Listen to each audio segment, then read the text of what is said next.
nation on the world stage.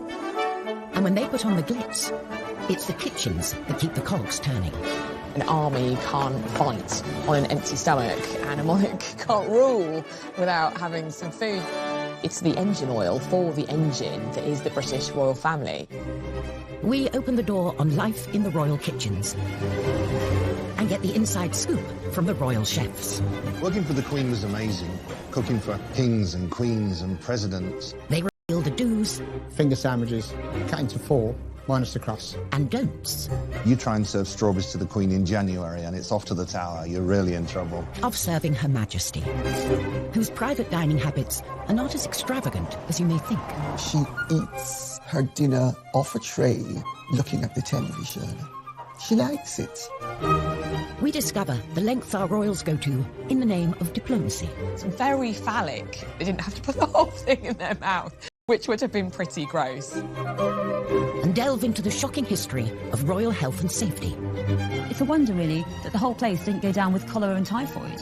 And reveal how Harry's kitchen curiosity could have scarred him for life. If I'd not been like Usain Bolt racing across the floor, he would have yanked that pan down. This boiling water would have gone all over him. These are the secrets of the royal kitchens. Buckingham Palace, the monarch's official HQ and hub of royal engagements. At its core is the kitchen, a well-oiled machine with the capacity to cater on a mind-boggling scale. Every year, the royal family cater for thousands and thousands of people, and just at Buckingham Palace alone, it's 50,000 people every year. They have this convening power. They bring people together. And a lot of the events at which they do that, food does play a key role. This dinner is always an opportunity for us to come together as friends. With so many mouths to feed, it's no surprise that the royal shopping bill is eye-watering. In 2018, the royal family spent £1.6 million on food. That food will be food for garden parties, will be food for guests who are visiting that the Queen is entertaining.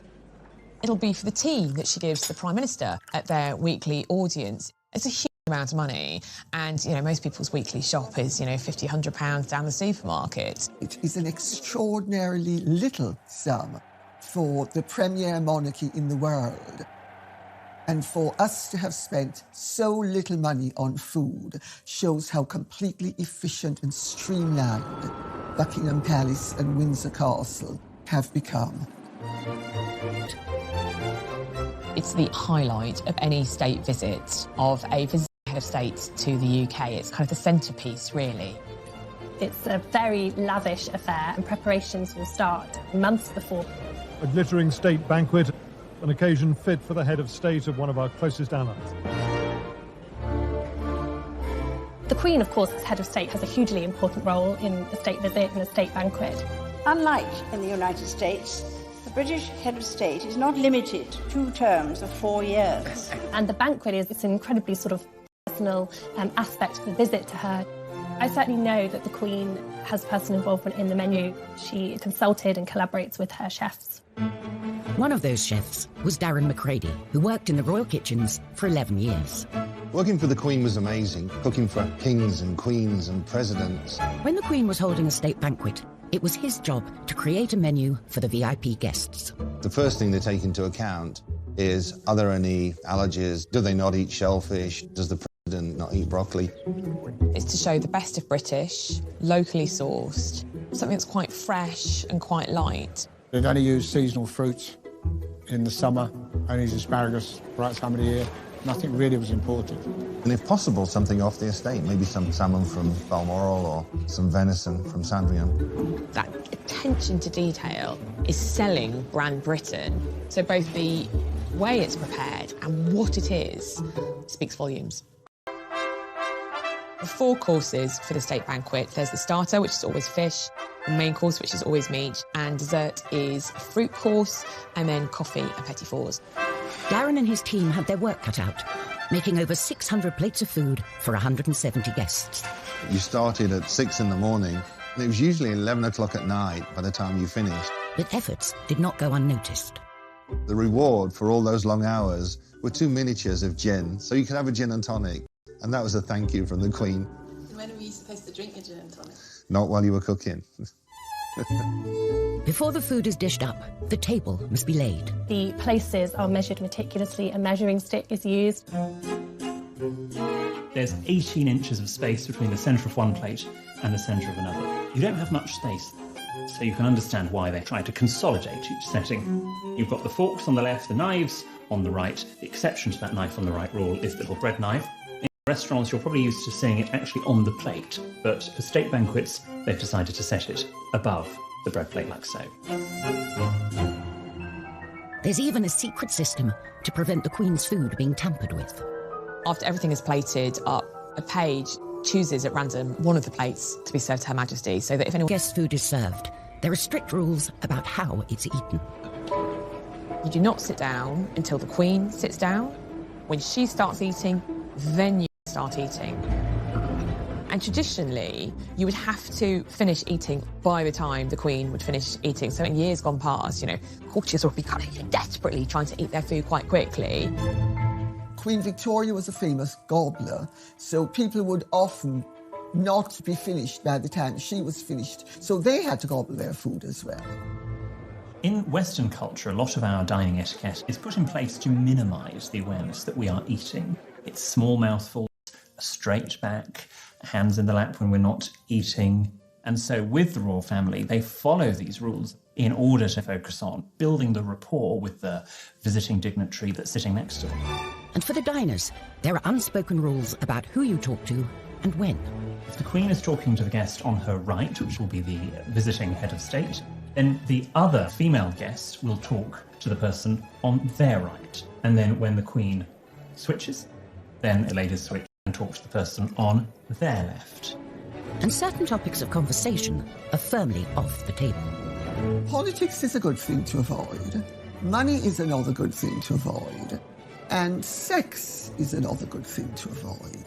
But just because you can't talk about sex doesn't mean you can't flirt. And to wash all that splendid food down, there's an array of drinks to hand.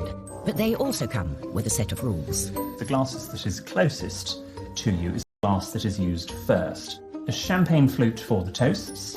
Then the smaller of the wine glasses is for white wine, generally with the fish course. Then a larger wine glass for the red wine, for the main course. And then a small glass for port. And then you have your water glass, and that's always detached from the other glasses because that glass stays on the table throughout the meal, whereas the other glasses will be cleared as the banquet progresses.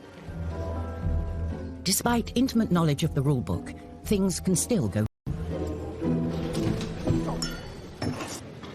Prince Philip uttered blast as his glass dropped to the floor at a state banquet in 2003. Luckily, heads of state politely carried on as if nothing had happened.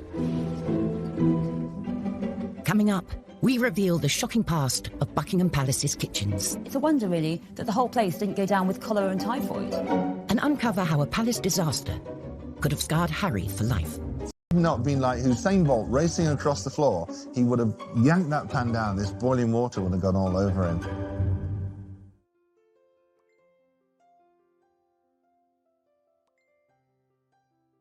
Kitchens are a buzz of chefs preparing food and drink for the royals throughout the day.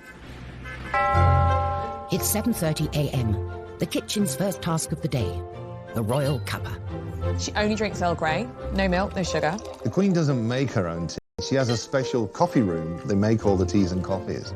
But she would actually pour her own tea when she was eating breakfast on her own. All food created in the royal kitchens is overseen by the Queen. The Queen has a royal menu book that's completed by the chef, and the chef does 3 days menus, and that gives us enough time to get all the produce in and prepare it. And when the menu book goes up to the Queen, she puts a line through the dishes that she doesn't want. She has a HP pencil, and she'd tick one or add something that she would prefer.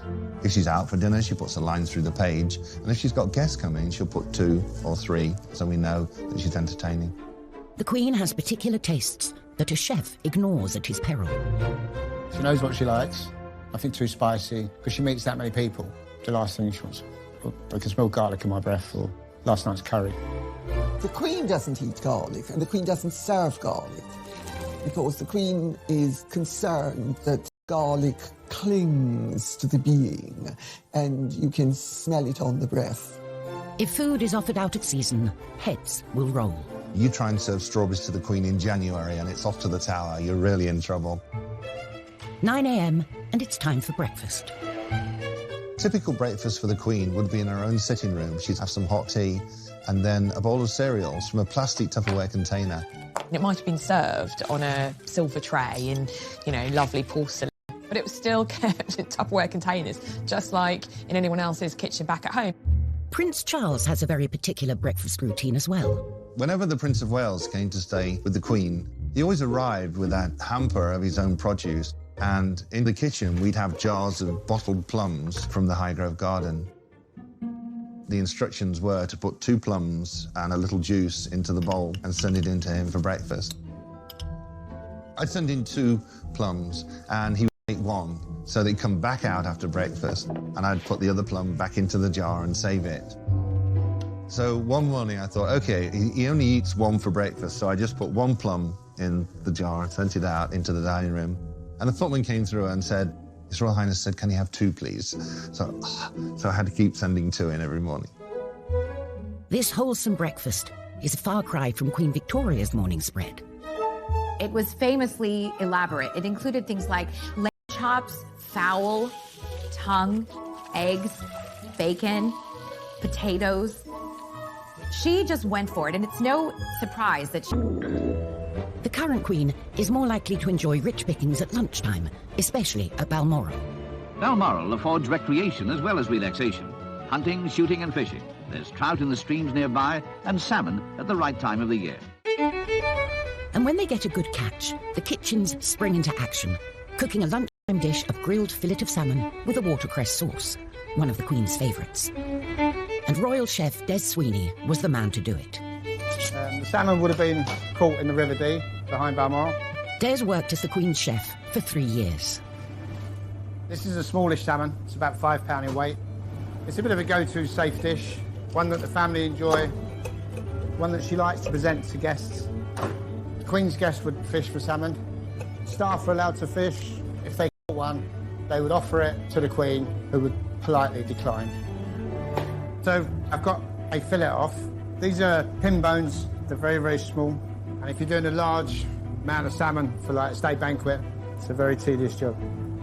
A few years ago, when the Queen Mother was alive, unfortunately she got a fish bone stuck in her throat. Traditionally, you swallow bread, and bread will take it down. But this day, it didn't work, so they had to get her to the hospital quite quickly, apparently. It wasn't me. So here I've just taken the skin off the back of the salmon, and then we just portion it up. The Queen famously hates waste. From the tail ends, we make fish cakes that go down to staff, or that would go to breakfast dish. The Queen eats very sensibly, really. Meals at a regular time. She doesn't have big meals, doesn't have late meals, and it's really good for your metabolism to live like that. So it's been filleted, lightly oiled, and I'm just going to grill it very simply. We make a few portions, normally 1 spare, just in case the worst happens, we drop one, or the tray gets spilled, or something like that. The Queen is particular about sauces, so Des has to ensure it's totally lump-free. Generally the sauce has to be sort of processed so it's very fine. Quite often it'll be strained. So for plating up, I'm going to use some Norfolk Samphire, just on the bottom, just gives it a little texture. So there you have a grilled fillet of Balmoral salmon, watercress sauce, a light lunch fit for a Queen. So with the Queen's lunch sorted, it's time to feed the corgis. And it's anything but a dog's dinner. They had their own menu. One day lamb, one day chicken, one day beef. And we'd have to make sure that all of the meats we cut into very, very fine dice, a brunoise, so that there were no bones in there, because we couldn't have the royal corgis choking.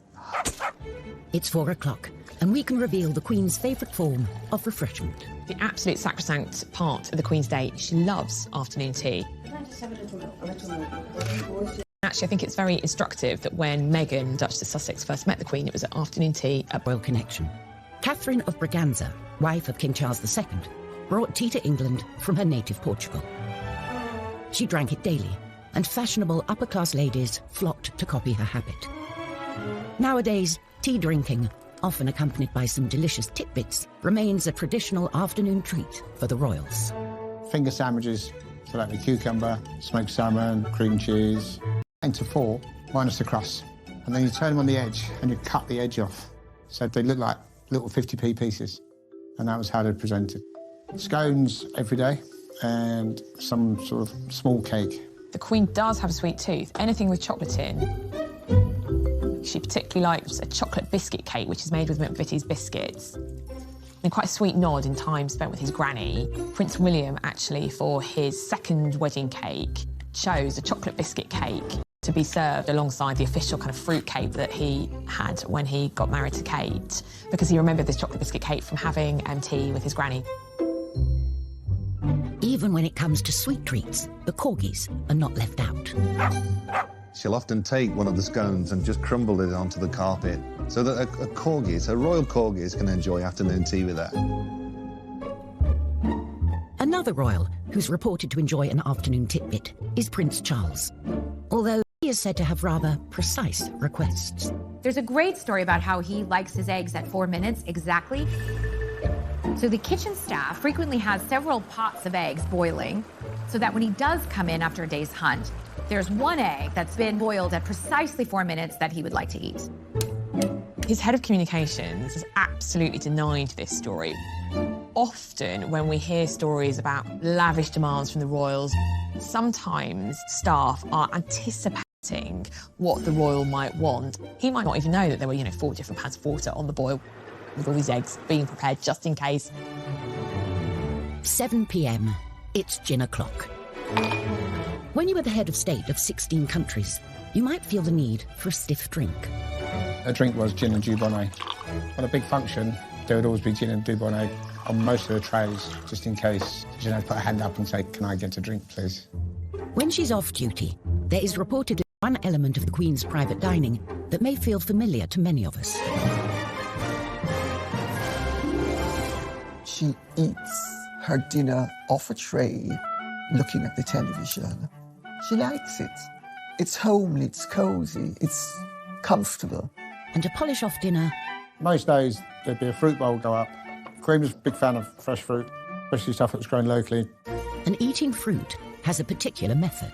Now, this is how the Queen would eat and cut off one end, then we cut off the other end, and then we turn the knife on its side and go into the skin like so, and then prizing it open, and then cut a little bit off and eat like so.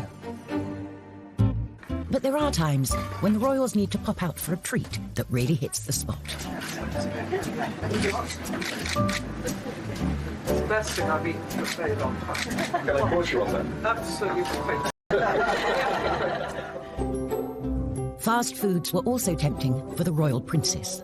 William and Harry, they loved pizzas, burgers. They loved me to cook them burgers. I remember coming into work one morning and Nanny had asked for roasted chicken and she wanted lots of green vegetables served with it too.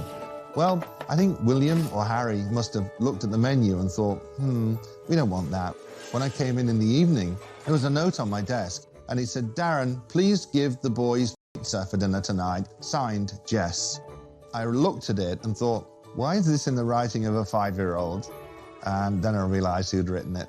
They actually got the roasted chicken. I was scared of the nanny. The boys' love of food nearly got one of them into serious trouble. I was cooking spaghetti bolognese for them. I had a big pan of water on the stove. And Prince Harry came over and I just happened to turn and look and he put his hand up on the pan and said, "What's in here?" And if I'd not been like Usain Bolt racing across the floor, he would have yanked that pan down. This boiling water would have gone all over him. Oh, that was a scary day. The modern royal kitchen is hot on health and safety, but that wasn't always the case. Kate Williams has come to the National Archives to expose a shocking state of affairs. When Victoria turned 18, she became queen and moved from Kensington Palace to Buckingham Palace. But Buckingham Palace had been neglected for 7 years, and almost immediately after the Queen moved in, there started to be complaints about the unholy stink. An investigative scientist was put on the case. What I've got here is this amazing report that was made by Dr. Leon Playfair in 1845.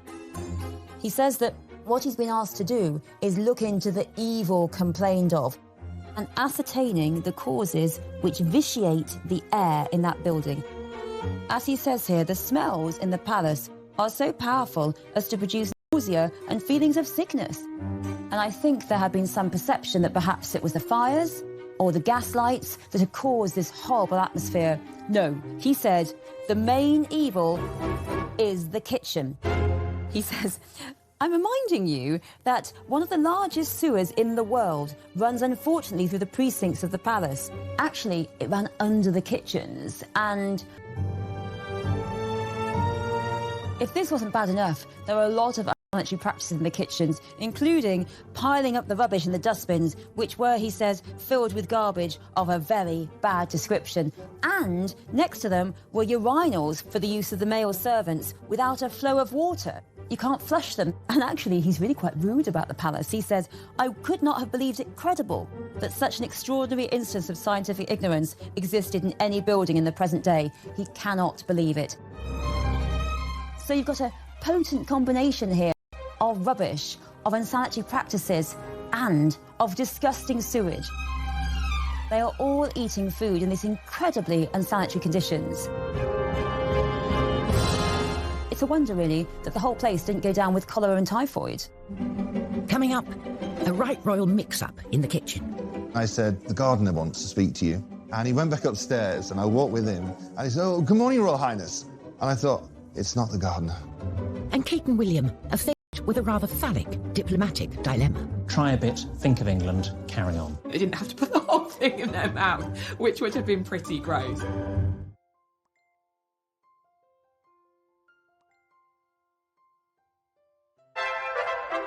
If you want to discover what's in the royal kitchen cupboards, look no further than the list of warrant holders.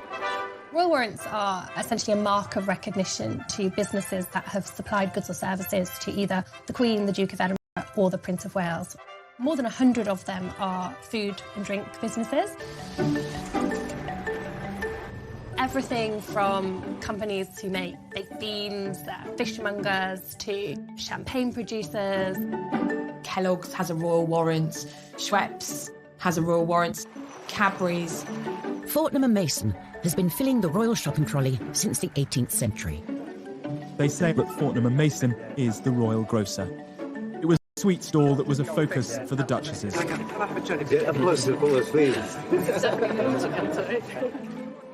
It's not to be confused with freebies. The royal warrant recipients are not necessarily providing free swag to the royal family. They're just preferred suppliers. And brands need to have supplied a royal household for 5 years. Then they can upgrade their packaging.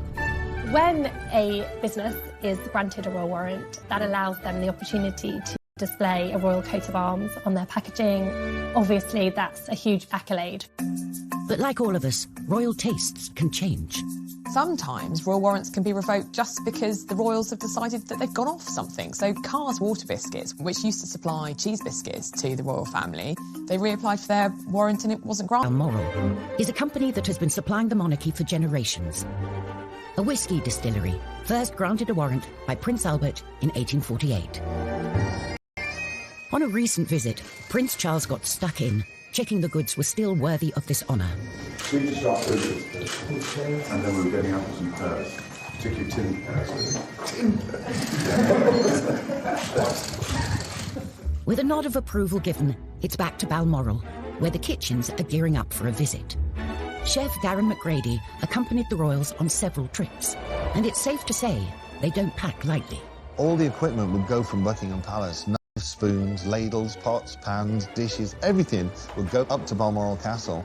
It took lots and lots of planning. You had to make sure that all the food was ordered to go into Balmoral Castle, where we were going for 4, 6, 8 weeks.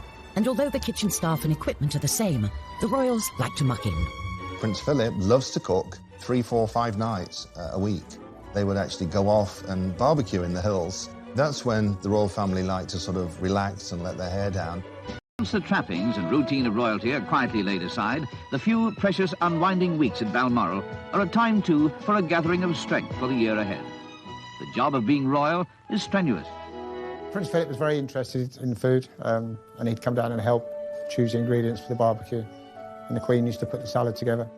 Food is still chopped up in the kitchens, so all they have to do is mix it up. For us, it was good. It was more like a night off. Still served on nice It's still served on nice silver, but they serve it themselves. And then afterwards, the Queen would actually rinse and scrape the dishes. I mean, imagine that. However, some felt it wasn't fitting for the Queen to be getting her hands dirty.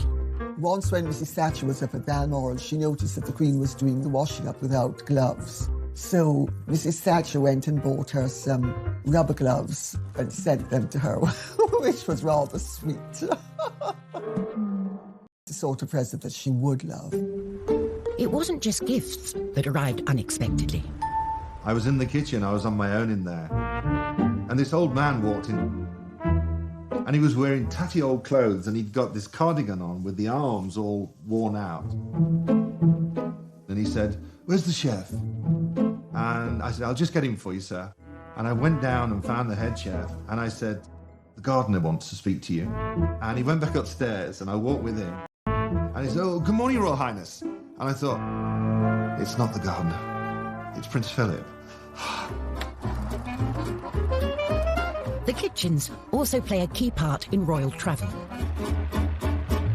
The royals all over the world. The Royal Yacht Britannia arrives at Monrovia in the African Republic of Liberia with Queen Elizabeth, who is winding up her tour of African nations. On board, the Queen hosted politicians and dignitaries.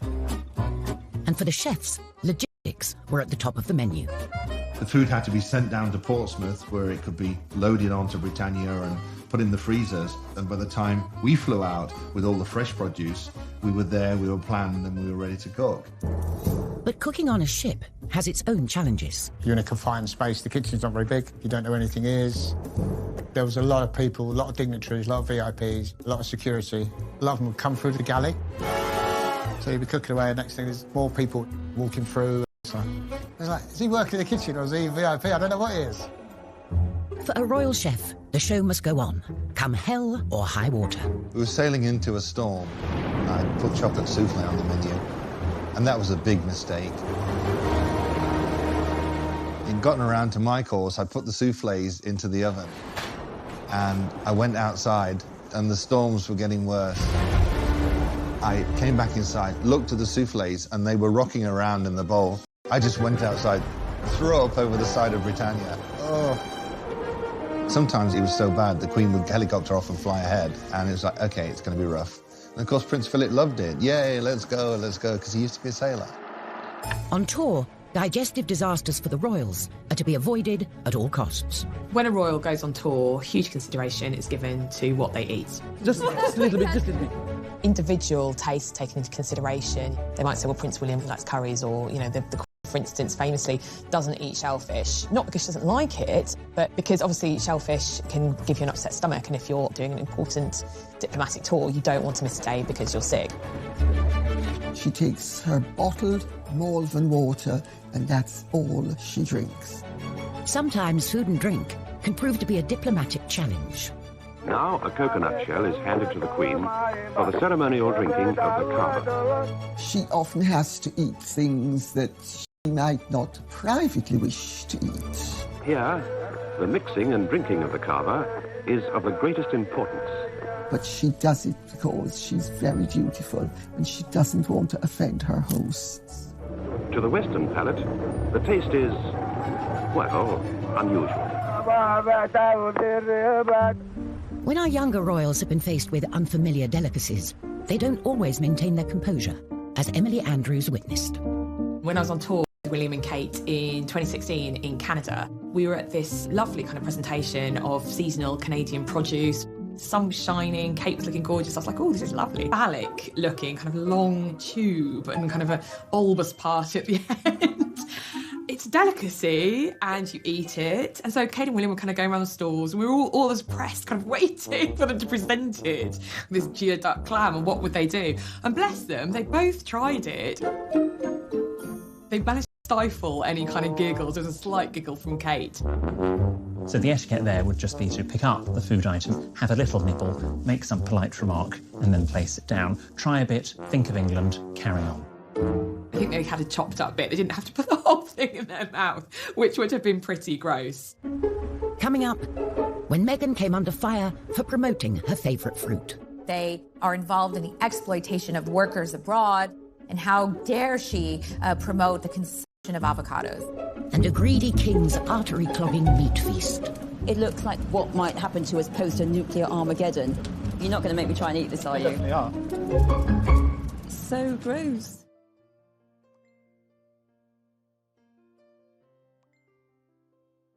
Whether it's hosting a state banquet or barbecuing in Balmoral, the royal requirements are the same. Produce must be locally sourced and sustainable. It's an attitude that now seems surprisingly modern. They were long into seasonal food, long before high street, supermarkets, restaurants, because they understood the produce and where it came from. For Prince Charles, this interest in how food was grown became a passion. He introduced organic food into all the royal palaces. I mean, apparently he used to set up at Sandringham kind of literally with armfuls of organic produce from Highgrove. His personal house in Gloucestershire, and Prince Philip was like, what's this? So Charles's kind of, funny little habits. Prince Charles is notorious in country house circles for when he comes to stay, he often brings his own food. Not everybody thinks it's a good thing to do, but people put up with it. It's one of his eccentricities. Prince Charles was mercilessly mocked when he professed his love of organic food. He believed and saw very early on the damage that pesticides could cause. Organic farming delivers the highest quality, best tasting food produced without artificial chemicals or genetic modification. He was very instrumental in pioneering in creating a garden that was pesticide-free. In 1990, Prince Charles established Duchy Originals. They didn't have to put the whole thing in their mouth, which would have been pretty gross. Coming up, when Meghan came under fire for promoting her favourite fruit. They are involved in the exploitation of workers abroad and how dare to promote the consumption of avocados. And a greedy king's artery. You're not going to make me try and eat this, are you? So gross.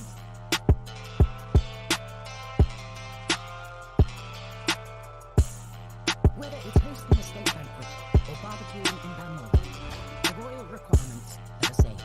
Produce must be locally sourced and sustainable. It's an attitude that now seems surprisingly modern. They were long into seasonal food, long before high street, supermarkets, restaurants, because they understood the produce and where it came from. For Prince Charles, his interest in how food was grown became a passion. He introduced organic food into all the royal palaces. I mean, apparently he used to set up at Sandringham literally with armfuls of organic produce from Highgrove, his personal house in Gloucestershire. Prince Philip was like, what's this? So Charles's kind of, funny little habits. Prince Charles is notorious in country house circles for when he comes to stay, he often brings his own food. Not everybody thinks it's a good thing to do, but people put up with it. It's one of his eccentricities. Prince Charles was mercilessly mocked when he professed his love of organic food. He believed and saw very early on the damage that pesticides could cause. Organic farming delivers the highest quality, best tasting food produced without artificial chemicals or genetic modification.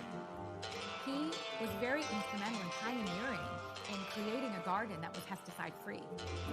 In 1990, Prince Charles established Duchy Originals, a brand through which to sell organic produce grown on his Highgrove estate. Charles really was a bit of a groundbreaker because he was championing organic food and sustainability before it was particularly fashionable.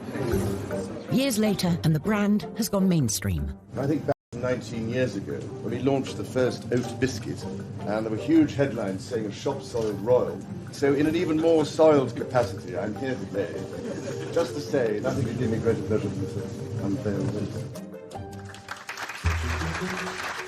Sales of Duchy Originals at Waitrose have now exceeded £1 billion and also raised £27 million for his charitable foundation. So he's clearly very pleased about that.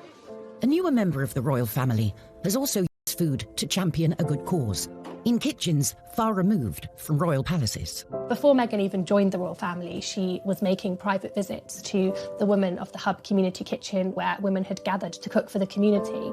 This is the one project Meghan has made her own. The community kitchen in the shadow of Grenfell Tower the Duchess of Sussex has been coming to for many months. And she said how she instantly felt very at home and very welcomed by that community. And a big part of that was this sort of common love of food. laughs with us, and then she knows about our family, we know about her, so it's nice. And she came up with the idea of making a cookbook, so using all the ladies' recipes and indeed her recipes to raise money for this community kitchen. With the attention that someone of her celebrity can bring to this cause, the book has been flying off the shelves. The money that it raised was ploughed back into the community kitchen. It was completely renovated.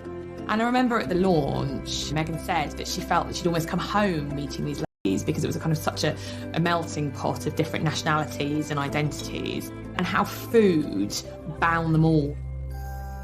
Before she met Harry, Megan wrote publicly about her love of creating in the kitchen. We know the most about her in terms of food in comparison to anyone else because, of course, she had a blog called The Tig where she wrote about her love of food and she shared recipes and she spoke about the meals that had influenced her and what her view on food was. She likes to eat clean and green. There's reports of her wanting to eat vegan during the week, so very much kind of plant-based food, and she certainly doesn't, I don't think, eats a huge amount of red meat. The modern royals seem to be much more interested in food, healthy eating, and I think that's exciting. For royals of the past, healthy eating wasn't a priority. Henry VIII lived a life of gluttony and excess, and championed grotesque and meaty concoctions in the kitchen. Cockentrice was one of his favourites. Historian Kate Williams is going to meet Andrew Clark, a chef who still uses an open fire and has been preparing this calorific creation. Oh my goodness, I've read so much about the cockentrice and I've never actually seen one, and there it is. Half pig and half chicken. It looks like the most terrifying mutant thing I can possibly imagine, kind of what might happen to us post a nuclear Armageddon. You're not going to make me try and eat this, are you? Definitely are. I've really got to live like Henry VIII. Okay. Trotters, and then the chicken legs. It's so gross.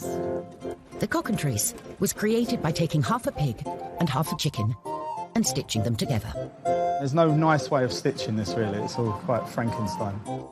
Henry VIII's kitchens were the largest in Tudor England, making over 800 meals per day. Pretty freaky, huh? The cockentrice was roasted on an open fire and served up by the king to his waiting VIPs. If you're Henry VIII's chef, you're just giving him a big signifier of his power here. You're really showing off his brilliance because only he can afford the best people who can make this incredible, creative, time-consuming dish. Henry basically spends the equivalent of £5 million on a massive showing off. How can we think of the craziest thing to do? I know, let's stuff a pig with a chicken. You know, how fun is that? Would you like to try some? I'm kind of terrified. And also, I'm quite excited because it does smell good. Well, let's give it a go. Let's see give what it a go. like.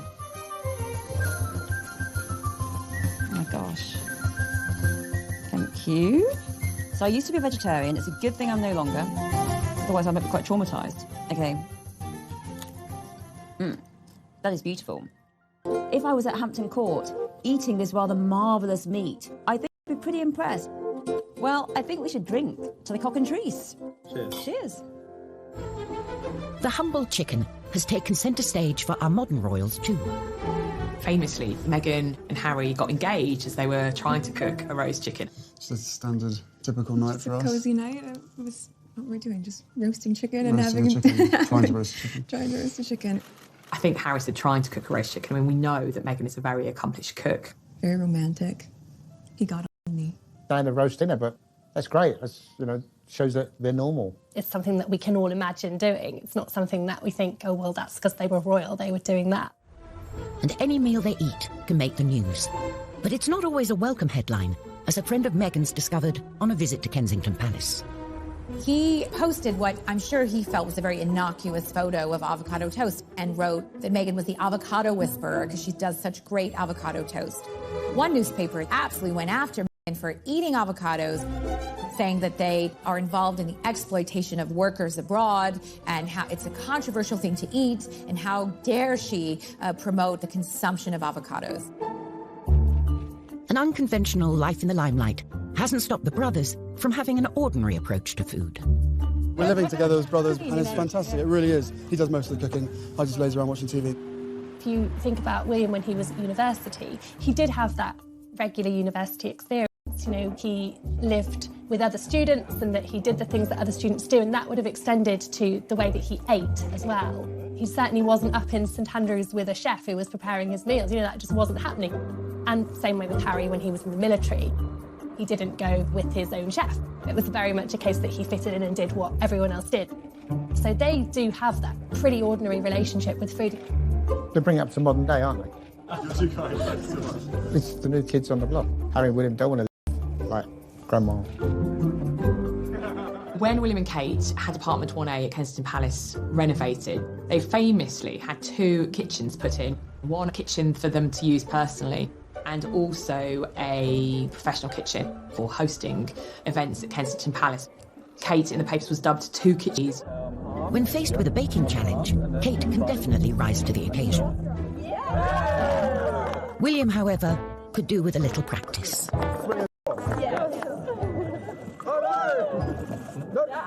Like that. It sort of looks like a pretzel. Of course, when we think about the royals, and particularly the Queen, you know, they have loads of staff to do everything for them. But actually, Kate cooks a lot of their meals herself. And I think she likes to do that because, like most of us, that's the heart of her family life. Whatever the royal family eat and wherever they are, the eyes of the world are watching. They are very much on display, and every engagement that they do, they are watched very closely. We might have to come down here for lunch. Everything they eat and drink becomes the story. And even though the modern royals have a more hands-on approach to food, their chefs will always have a vital role to play. Kate will not be queen in a tiara going shopping around Waitrose. That's not going to happen. She wouldn't have time in any case. She's going to be too busy. But whoever is on the throne, the royal kitchens will always be at the heart of the monarchy. Food is very important when it comes to the way that we function as a country diplomatically. That's going to continue to be a key feature in the future. It's the engine oil for the engine that is the British royal family. An army can't fight on an empty stomach, and a monarch can't rule without having some food.